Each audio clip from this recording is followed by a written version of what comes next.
The spectacle goes from stage to screen with the new film adaptation of a musical tale that blends brutality of political oppression with the fantasy of old-school Hollywood silver screen, all interwoven with an unexpected love story full of the unrelenting spirit of defiance. Blending these elements together was no small challenge, but one taken on by director Bill Condon, having assembled a cast of stars with Jennifer Lopez at the helm, supported by Diego Luna and TONATIUH, and collectively they transformed the screen into the mesmerizing world of Kiss of the Spider-Woman. There go the lights.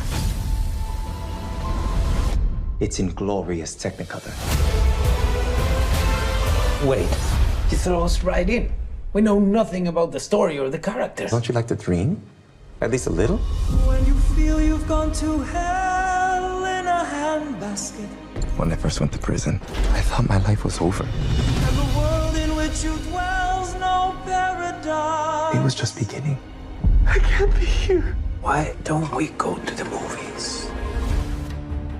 Oscar-winning screenwriter and director Bill Condon brings this musical to life with his wealth of experience as a director of hit movie musicals like Beauty and the Beast and the Beyoncé starring Dreamgirls, but also as a director of dramatic films and the franchise juggernaut Twilight Breaking Dawn Part 1 and also Breaking Dawn Part 2. Bill handpicked Jennifer Lopez for this particular project, which would have all the spectacle of a movie musical, but executed on an indie budget. So Bill needed stars that could do the job, do it well, and do it quickly. Hi, Judith De Silva, Arise Play Nigeria. When we think of pop stars, when they turn their hand to musicals, audience members tend to think that, oh, instinctively, it should be a seamless transition because it's singing and they act in their music videos. But we've seen recently director John M. Chu talk about how extensively he auditioned and workshopped Cynthia and Ariana to make sure they were a perfect fit for Wicked, because musical theatre is a law unto itself. Yep. So how extensively did you workshop Jennifer to make sure she was molded into the role and also the style of musical theatre on film? Yes. Well, two separate questions. I didn't workshop Jennifer. I had her picture on my wall when I was writing it, and I was writing to her talents. You know, I think the difference maybe from, in your example, from Ariana or Madonna, you know, Navita and things like that, is Jennifer's, I just have a belief in her as a great actress. I've just seen, you know, so that was the essential thing, you know. But we did have an initial conversation, and I was thrilled that she connected to the movie as an actress first and foremost. She understood that Aurora is really a projection, if not a creation, of Molina's, and that Molina connects to the movie so deeply because, silly as it is, the predicament of that lead character reflects his problem, his inability to love and to find love, you know.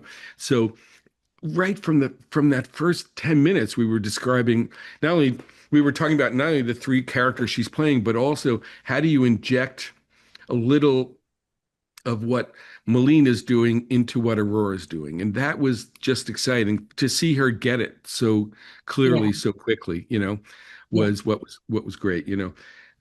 And the second thing, it was about musical theater on film, or? Yeah, because even that goes into my next question, because when I was watching the film, it struck me that it's very visually, aesthetically referential. Because, for instance, watching Jennifer in the green dress against the red background, I was like, oh, that reminds me of Sid Charisse in Singing in the Rain. Right. And then seeing her on the mountaintop as a Spider-Woman, I was like, oh, that's Queen of the Night in The Magic Flute. Mm-hmm. So I just wondered, is opera and musical something that indeed was a point of reference, or is that just fortunately coincidental? No, they're all absolute points of reference. And I would point you, if you have any time, there's an EW article where we sort of laid out all of the reference points because there are dozens of them, you know. Oh, wow. So no, Okay. yeah, no, it really is a lot of Easter eggs, but also just flat out, you know, tips of the hat to those styles. Yeah, but in general, and it's nice that you mentioned opera and musical theater. It's all the same thing, isn't it? It's like it's the combination of all the arts all working toward the same goal, you know, that you love. And when you see a great opera, the way you get swept away that you hope for in a musical movie, you know, and the adaptation specifically of the theatrical approach to musicals into film, which is a more realistic medium, is endlessly interesting to me. You know, how much you can get away, and how you can drag a contemporary audience, like draw them into a world where they then enjoy something which I think they want to enjoy but are a little suspicious of. One of them I'll never forget. Sooner or later, you're certain to meet. Kiss of the Spider Woman starred the great La Luna. No matter how hard Hollywood tried to make her seem all-American, Cheers. she never stopped being Latin. I'm sorry to break the news. Nobody sings in real life. Well, maybe they should. With a career that has spanned decades as a recording artist and seasoned live performer, Jennifer Lopez was tasked with bringing that skill set to this movie production in a way that would see her using all her singing, acting, and dancing abilities, but in an unconventional structure for making a film of this type and this genre.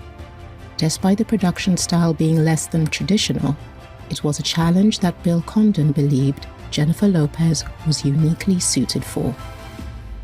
Now, Bill had said that he relied on your experience as a recording artist because he knew that you could do one-take performances of the musical numbers because you do that all the time with your concerts and your live shows. Mm-hmm. But when it came to doing a film, you also have to contend with find your light. This is your eye line to camera, hold for the close-up. So did that added layer of deliverables make something that you know so well feel different this time around? 100%. It was very challenging the way he decided to shoot it. I can't fudge through that and be like, oh, it's fine. Yes, I had all this experience and it made it so easy. It didn't. He didn't just think I could do the number from beginning to end. It was also kind of like, I need you to hit all these marks. You know, the takes will be long, yes, but also the camera's going to be moving, because to do one shot of anything, the camera has to move. You have to be on a crane. You have to go to the, like exactly what you said, to go to the close up. Here you'll be close. Here you'll be farther away. Don't get too far away. Come, you know, it's like all of this calibrating throughout the number as well, besides executing the number well and singing the number well and dancing the number well within it. So it was it was challenging, but it was probably the most fun I've ever had on a set. I love a good challenge. I love being kind of pushed. I always tell every director I work with, please don't ever like take it easy on me. Just push me, get what you need from me. I'm capable. I can do it. You can just tell me what you need and we'll get there. And Bill was very much that director. Kiss of the Spider Woman is narratively and emotionally anchored by the character of Luis Molina, and it required an actor that could capture wide-eyed optimism, innocent fear, and strength of character. That actor was TONATIUH, who dived into an exploration of Luis that enabled him to project all the unbridled truth of a character not typically seen as a musical romantic lead. Now, your character of Luis Molina is this man that is in prison and in this dark environment of political prisoners, brutal officers, torture and cruelty, but he's so ardently committed to living through the colorful fantasies in his head, and we have escapism through that. So how did you figure out the right tone to pitch playing Luis so that he came across as endearing as opposed to unrealistic? Well, I think that there's a certain Blanche in A Streetcar Named Desire in the refusal to look at Yeah. reality the way that it actually is, right? Um, well, there's a lot of different things when I came to the construction of these two characters because I did play Molina and I also played Kendall Nesbitt, a 1950s Hollywood, classic Hollywood musical star. The first one with Molina, when you read the script, it's very obvious that Molina isn't on the gender binary.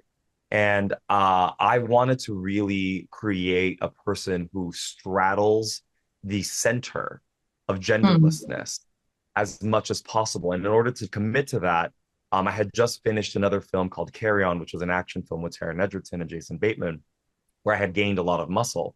But I had to lose all of that. So I needed my muscles to atrophy in a very short amount of time. So I lost 45 pounds in 50 days by, Wow. it's not in a commercial for Ozempic. I know everyone's going to ask that. Okay, it's not. I did it the old fashioned way. I starved. But I really wanted to create this slender look for two reasons. One, Molina lives in a dictatorship in Argentina during their dirty war, which was a very horrible, dark stain in the world's consciousness. And they weren't living, it wasn't a four-star hotel. And so I needed that reality to live inside of my bones. But the other reason was because, to an effect, Molina is the leading lady in this film, right? Mm. And Mm. there's a certain level of responsibility when it comes to the style and the hair and all of these things. And so for a cisgender person like myself to then embody that, I wanted the conversation to not be on form, but on their spirit, on their eyes, on their heart. And so losing that weight created that sense of genderlessness where it was, Mm. oh, that they are really pretty, but they are still a man. But are they a man? What actually, I'm confused. And it makes us and makes audiences have to really question their own internal biases over Yeah. that. But Yeah. then with Kendall Nesbitt, I flipped it and I watched every musical that I could get my hands on. And I had to work on getting that mid-Atlantic accent and to really master a proscenium style film acting that is no longer in vogue at this time, and get that mid-Atlantic accent and get those micro expressions and to be able to live in that. But those stories have so much heart to it. When you look at The Heiress with Olivia de Havilland and Montgomery Clift, he is Yeah. so brooding and dark, and those stories haunt us even though they're so simple. And I think that's what's so beautiful about the story within the world, the Kiss of the Spider Woman film inside of our larger film, is that it reminds us of how there's so much life in classic cinema because of the emotions that were attached to it. But even like jumping off that, when you think of musicals on stage, you're trained to play to the person in the last seat at the back of the theater. So be big, bold, and bombastic. But when you're in film, it's got to be grounded in a kind of realism. But with this particular film and your particular character, he goes on this emotional spectrum, everything from ecstasy to tragedy. And there's so many colors to the character. How did you bring that all in to feed the performance so that it felt like, even though there are so many contributory factors, it is one singular cohesive individual that we can connect with and go on the journey with him? In short, I'm insane. So that's how. No. No. I joke. It took a lot of careful construction. It starts off with an incredible script. Bill really created a world that was very clear. So the roadmap was easy to follow.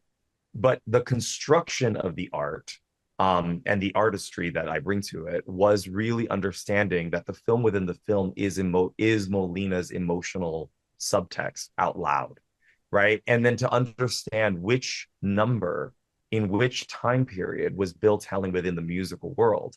Because there are some really extraordinary, spectacular musical numbers within our film when you look at something like Where You Are. But then there are more subtle numbers that does require a 2025 technique, like a visit. So Aurora, or Jennifer Lopez, comes in and she's living this very stylized reality, but Molina isn't a part of that reality. He lives in this reality, right? And so his response to seeing something godly like is akin to Angels in America, when the angel is coming down from the ceiling and Lewis is staring up. Is it Lewis or Pryor? I think it's Pryor. I don't remember. But they're staring up at the angel and all of its beautiful glory. And so it really just, there has to just be a really clear understanding as to what narrative we're telling and which technique we're using to accomplish that narrative. The only reason I'm still alive is because I have information they want. You were in danger the minute you met me. You can hide, but you cannot escape. Please, take me away.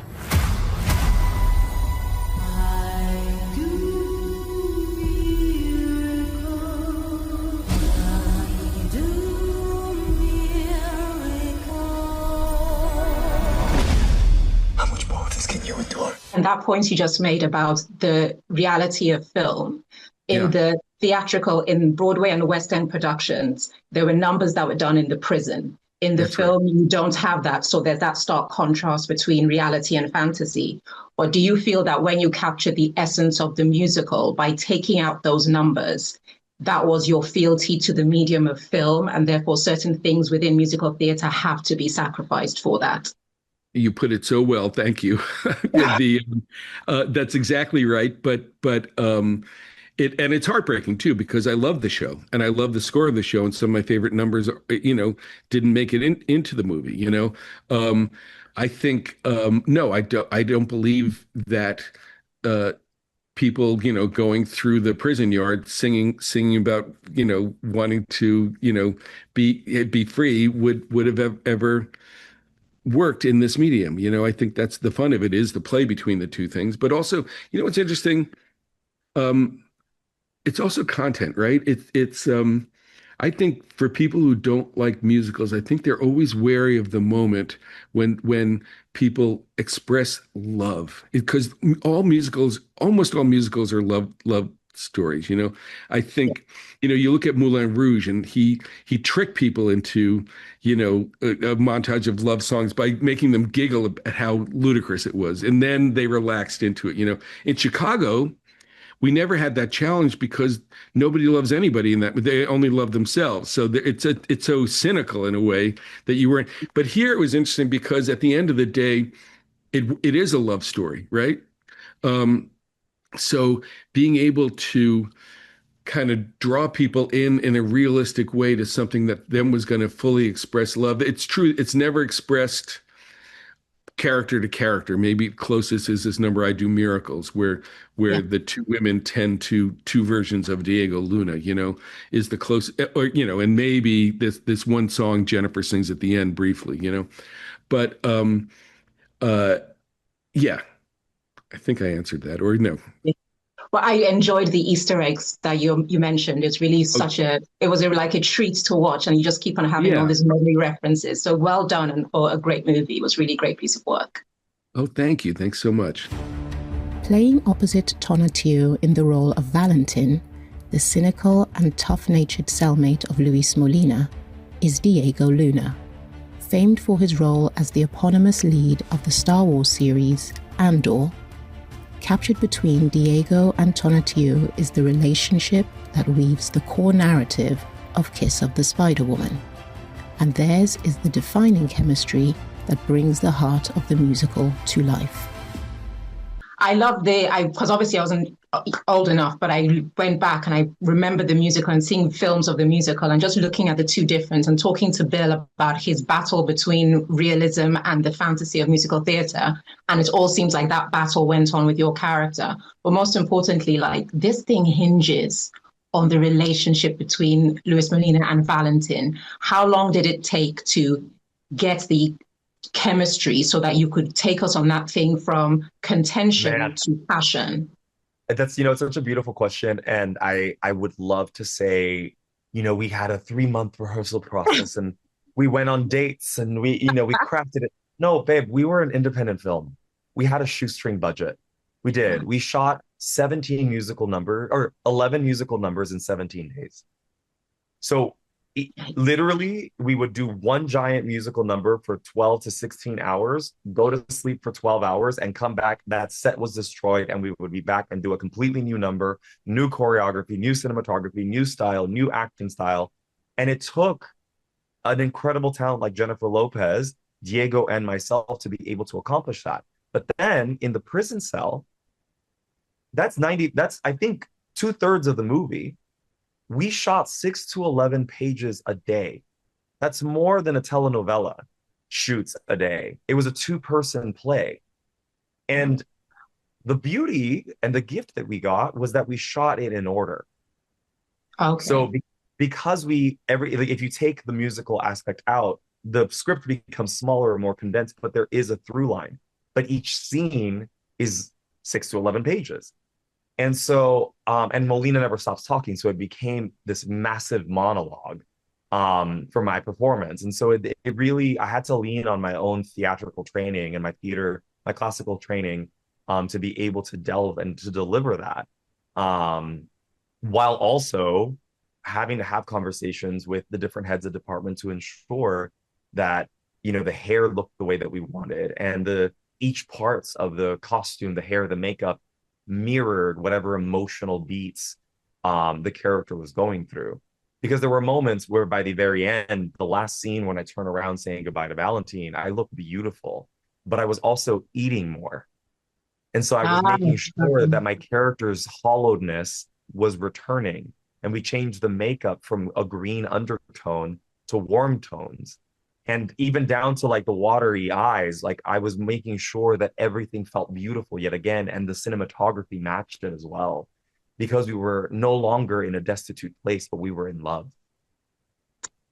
Oh my gosh, such a good conversation. Thank you, and brilliant performance. You are the anchor of this movie. You did a brilliant job. Bravo. Oh, thank you so much. And I'm always happy to continue it. This was by far my favorite conversation. Thank you. Take care. The musical Kiss of the Spider-Woman was one of several classic musicals penned by the dynamic duo Kander and Ebb, who gave us Cabaret and also Chicago. Theirs was a style of its own and created a signature sound and theatrical feeling that singularly harnessed a perfect blend of realism, commentary, humor, and spectacle. Something I've always found interesting about Kiss of the Spider-Woman is that it's set in Latin America, but rather than be immersive in Latin American culture through song and dance, it's immersive in Latin American history through the story. And so for this musical, style and substance has more parity than you would expect in a typical musical. So I wondered, was that part of the attraction point for getting on board with this project? I mean, the music from Kander and Ebb, although it doesn't have any Latin kind of tinge to it, it does. I mean, Give Me Love does a little bit, but it really is their style. And their style to me is so attractive. They use all of these different chords within the music that you don't typically hear within, musical theater. Yeah. And it gives them such a sound, and it gives it a darkness, and it gives it a kind of weight and gravity that you don't always get in musical theater, which can be kind of very fun and light and typical in a lot of ways. Yeah. Kander and Ebb music is very different than that, as you know, from Chicago and Cabaret and now Kiss of the Spider-Woman, which, Bill always says is kind of the third in the triptych, or in the trifecta, in the third of that series.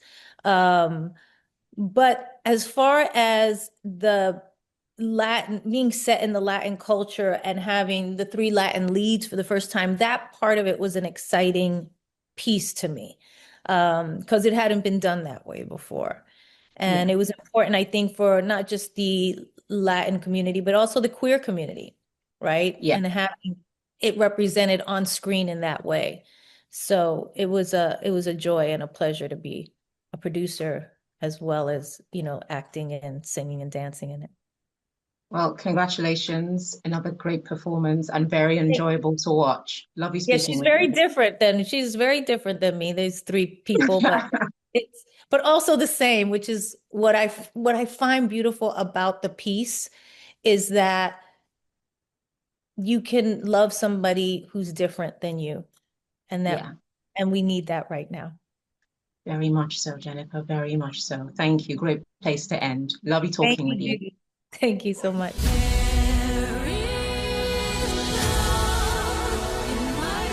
There's so much that's beautiful. Would you like to see it? You